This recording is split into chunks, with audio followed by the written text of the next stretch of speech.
So welcome back to French Countryside Life. So this week I find myself sat at a table with John and Terasa.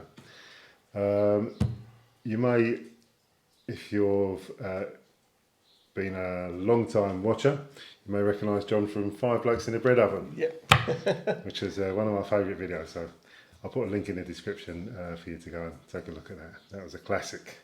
It certainly was. It was a really nice day, and it's great. yeah, very good, very good. All right. So the reason that you two are sitting here is that you've moved back to the UK. Yep. And you've come back just to see some family and stuff. Yeah, catch up with friends and that. And before we get into the whole leaving France, let's just talk about why you came to France in the first place. Yeah, I think. Well, for both of us, we both had stressful jobs in England, and there become an opportunity. We had somehow, our second marriage, so we both had our own houses in England. We already had Teresa's rented out, and it just thought, well, you're working all your time, and you're not getting anywhere. So we thought, well, let's make a break and go to live in France. And So which why we France? did. Why France in particular? It was our friends. It was our friends who follow you actually, Yeah. Pauline and John, who Right. had a house in France, and they told us about a house down the road from them. That's how it came about, didn't it? Yeah. I think the house wasn't habitable, but it was about 14, if my memory serves me correctly, €14,000, which at the time with the exchange rate was about £12,000. Right. And we thought, should we go and look at it? Yeah. And we popped down for the weekend. Because that wasn't the carp lake house that people had seen from the No. previous video. That was the house before. No, it's actually one before that. Oh, okay, right. Okay. And we was going through everything was going fine, and unfortunately we needed to buy some extra land to have the fosse septique because we didn't have enough terrain for the fosse septique, and Which we was is in a septic tank. septic tank. Yeah. For people who don't know, and we was in negotiations with a local, say, farmer. And at the last minute, he upped the ante on the price. Oh.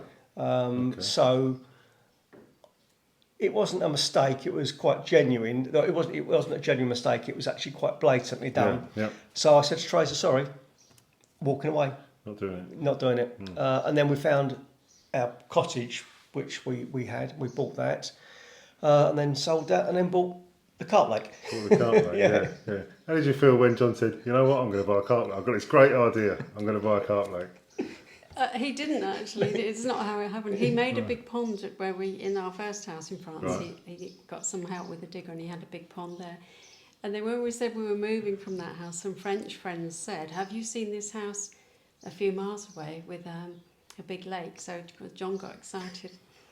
And off we went to see it. And I said to him, I can't live here. When we looked at it through the window, so I can't live here. Look, the kitchen's too small and I don't like this and I don't like that. And he kept saying, yeah, but look at the lake. But it's got a lake. How can you not see You've that? got to get your priorities right. That's it, yeah. No, but I mean, it's in all fairness, the kitchen was minute because it was a holiday home. There wasn't actually a proper kitchen. Yeah. But it had 4 bedrooms, and the 4th bedroom, which was quite large, was downstairs because the gentleman was disabled. Right. So I said to Teresa, well, we don't need such a large bedroom downstairs.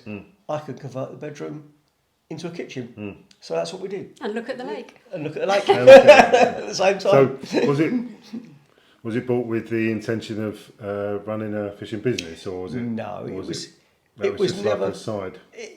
That was just a little bit of a side thing. It was never, as far as I was concerned, the fish were my pets. Yeah. And in fact, as you probably know yourself, I did say to people, you can't fish in certain areas, 'cause it's especially too near easy. the terrace, Yeah. because I used to feed them. Yeah. They would have, anybody could have caught a fish there.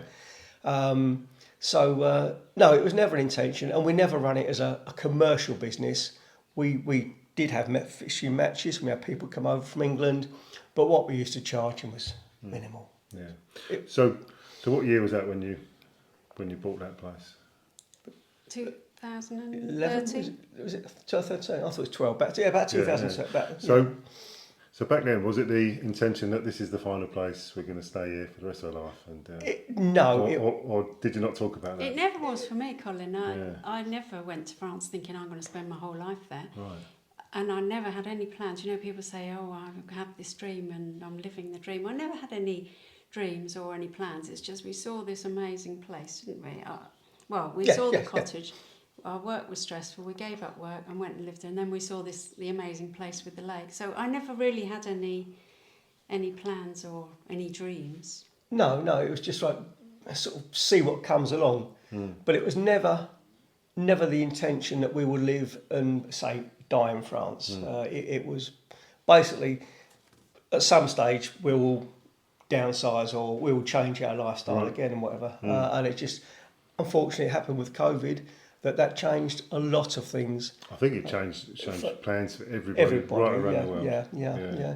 And it changed our plans because obviously, as I said on the previous thing, when we come to France, we had no grandchildren, and we ended up with 6 grandchildren. And even though you've got your Skype, you've got your WhatsApp, the Messenger, it's not quite the same. We couldn't see the grandchildren. Tracy couldn't go. She's got a son in Hong Kong. She couldn't go and see her son in Hong Kong. So it then became apparent that we probably need to start thinking about going back to England. Also, I'm not getting any younger. 67. It seemed to me the lake was getting bigger and the garden was getting bigger. It seems to be growing. Not a question of me getting older or anything. Obviously not. So it was a time, and probably COVID maybe made that push. Well, maybe I might have tried to hang it out a little bit longer, but with the COVID, it was. I think this is now. This is time. I think COVID helped you see how isolated you are in rural France. That's what I think. Curiously, some people have said that following COVID, the property market for rural properties in France really took off because all of these people living in Paris in a little Parisian apartments wanted to live were stuck in there for for however long it was, 18 months, and then they just thought if it happens again, I want to be out in the country. Out in the country. With Brexit and COVID together, the rural properties. Really and also they've been rolling out the fibre, so a lot of Parisians or people who work in big towns could afford time-wise to work because of the speed. They can work. They can work it. Yeah. We're still waiting for us. Well, it is at the first house. I looked on the way down. I know, right? At the first house, but it's probably it's not that far, but far enough. Though. Far enough. But our speed was probably on a good day about 3 or 4, wasn't it? Yeah. I mean, we're lucky if we get 2. Yeah, this is it. Because we're the last house in the hamlet, we're right at the end of the copper cable. Right, yeah. So, but at the previous house, when they put it in, the guy put it in and said, test it for me. So I got my speed test on my phone, and it came up 500 meg. And I thought, I showed him, I said, that can't be right, surely. He went, no, that's about right. So 500 meg, unbelievable. Your computer would just disintegrate, wouldn't it? It's just, I can't take that. So, how did the conversation first come about between you to say, right, we're going to sell the Carp Lake and we're going to look for a place in... I think I just got more and more miserable because the winter months... The winter months in rural France can be bleak, and where with the Carp Lake it freezes over. Of course, yeah. And some of our pipes froze. We used to go around trying to get drinking water from some of our. We actually at one stage we didn't have water for 8 days. It was about 3-4 years ago. 8 days. Right. So we actually then had to go and shower in other people's houses and whatever. Yeah. As much as we had the well, which never froze, so they could use the dirty water for toilets and things like that. Bottled water we used to buy, but there was no, there was nothing at the taps, and it's then you start realising, wow, you're in rural France. Yeah. These things wouldn't happen maybe in London or whatever. Yeah. No, that was quite and the public transport was never good enough for me. Yeah. Because I do like to travel about. So with the winters and us getting older and the grandchildren getting older and us not seeing them, I think I was just getting more and more miserable. And we just timed it that we would go back when our state pensions kicked in. We done it when our pensions kicked in. That's right. That was the plan. Basically, when we went back to England, we would then both be covered by the state pension. As we had also for work pensions, but that will be just an added bonus. So that worked out quite well. In fact, it worked out perfect, didn't it? Really, time wise. So you put the carp lake on the property market. Yep. And that sold relatively quickly, didn't it? The day it went on the market. Yeah. So But we won't get into that story. extraordinarily quickly. Yeah. So did that mean that you was up against it to find No, because we to find a property in the UK? No, what happened is, because, as I said a little while ago, we did have property in England already. Yeah. So we'd sold the 2 houses we had in England. So we had the money in the bank, shall we say. So we then went over to England in April 2022 looking for property. Was at the time, you was given 15 minutes to view a house. Any good houses would have been snapped up. So when I said to Terasa, I said, if we see one on this visit we like, there's no going away think about it or trying to save £5,000. I said, if we see one we like, we'll put an offer there and then, and we did. Was it the second to last house we saw or the last house? I don't know. Can't remember. We went to England for about 4 days, and About 4 we days. didn't see many houses, No. but we just knew that was it. So we found that, Colin, before the lake, the carp lake went before we on put on the market. market. Because we didn't need to sell the house in Oh, I France understand. Yeah. No, I to understand. fund. Yeah. We had enough funds to fund Yeah. England. Yeah. Selling the carp lake would be a bonus, and then what we said to the agent was basically, I don't want it to sit because certain properties can sit for quite a long time. Yeah. And So they just I said, deteriorate alarmingly. and this, or I'd have to come over every 3 weeks to cut the grass and maintain it. So we just said that we wanted to sell it and I wanted it to go quickly, which it did. Yeah. So just you said that your son lives and works in Hong Kong. So describe the journey from the carp lake to get to his front door.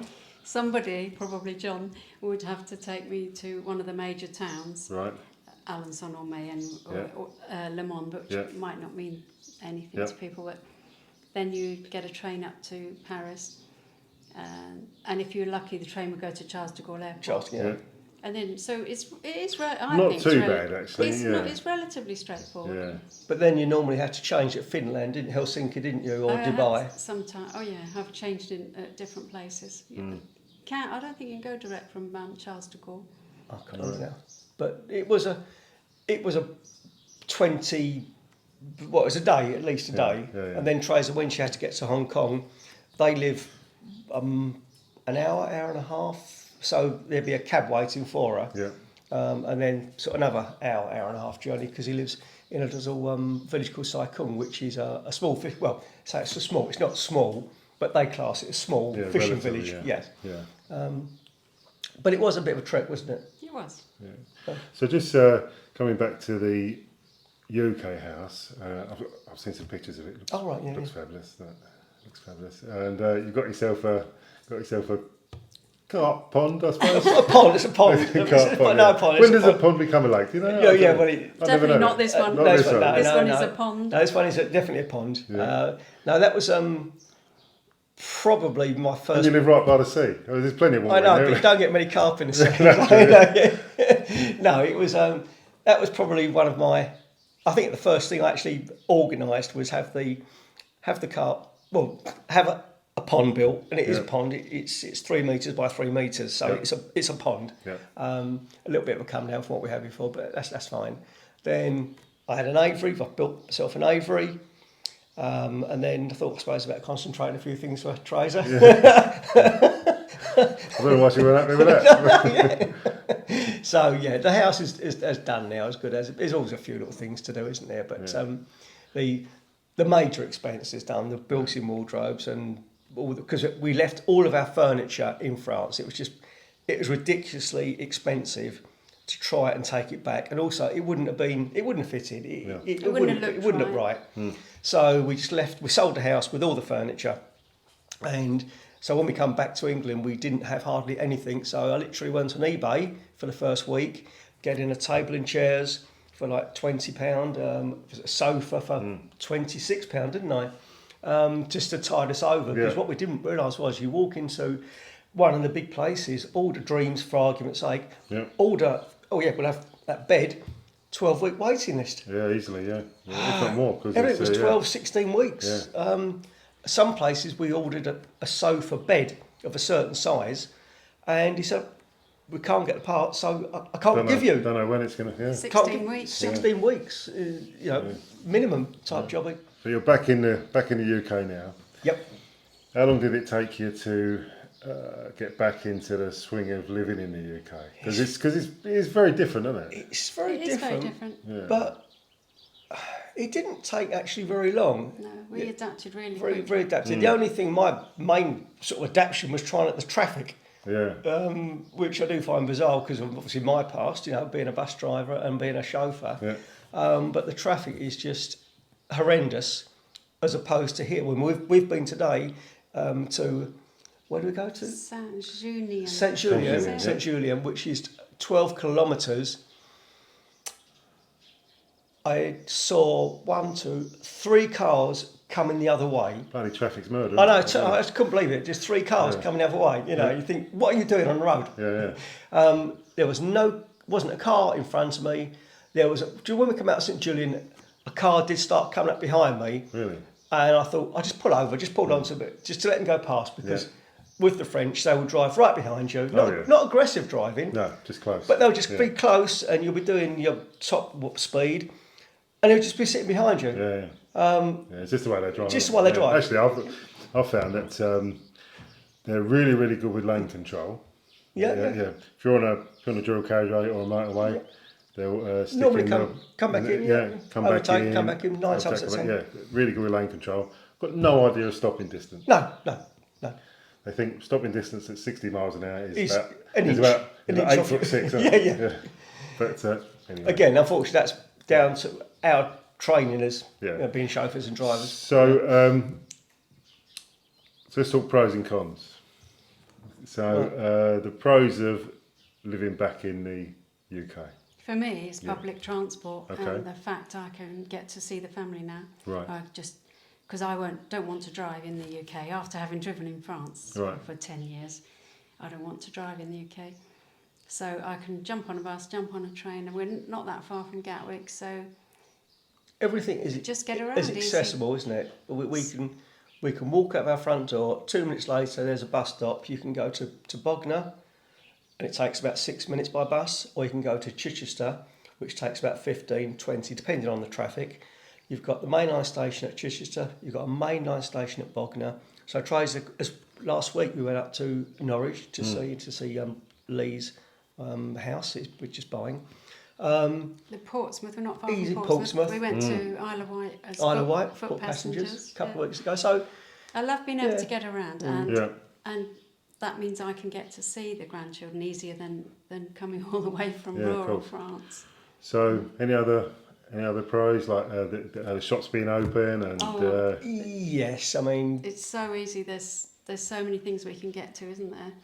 Yes, we're lucky in that we're blessed, and I know it's very nice to have sometimes the tradition of closing at 12 and opening at 2, this sort of thing. But sometimes you do need that. You want something at 12:30, don't you? Yeah, 12:30. You need that screw or that nail or bracket. Yeah. Anything, can't get it. Yeah. And of course, same. And again, it's maybe not right. I don't know. Sunday, the they're all language, closed. I was just about to say that actually. Yeah, just the being language. able to pick up a phone Yeah. and talk to people in English instead of struggling. And my French was quite good, but sometimes it over the phone it's difficult. Isn't it? Yeah. Because a lot of communication is non-verbal, isn't it? So over the phone you just got the one option. Well, it's probably the same in England, isn't it? I suppose if a French person learnt English, as in textbook English, and they ended up in Glasgow. No disrespect to anyone in Glasgow, but just the language or the dialects. I think I'd probably struggle in Glasgow. Yeah, it's just so different. You'd think I've learnt the wrong language. So things that you really miss about France. There's 2 things. Maybe it's a bit early. I don't know. Oh no, there's 2 things straight away. Straight away. Number one, I think for me is the roads and the traffic. We've done about 500 miles in a few days I have not hit one single pothole. Pedestrian. No, pothole. The roads, The the roads quality, are the second quality to of the none. roads are brilliant here. In England, in Sussex, where we are at the moment, the roads are terrible. The potholes Yeah. everywhere. Road infrastructure's Really bad. So that's number one, and I haven't had to use it much.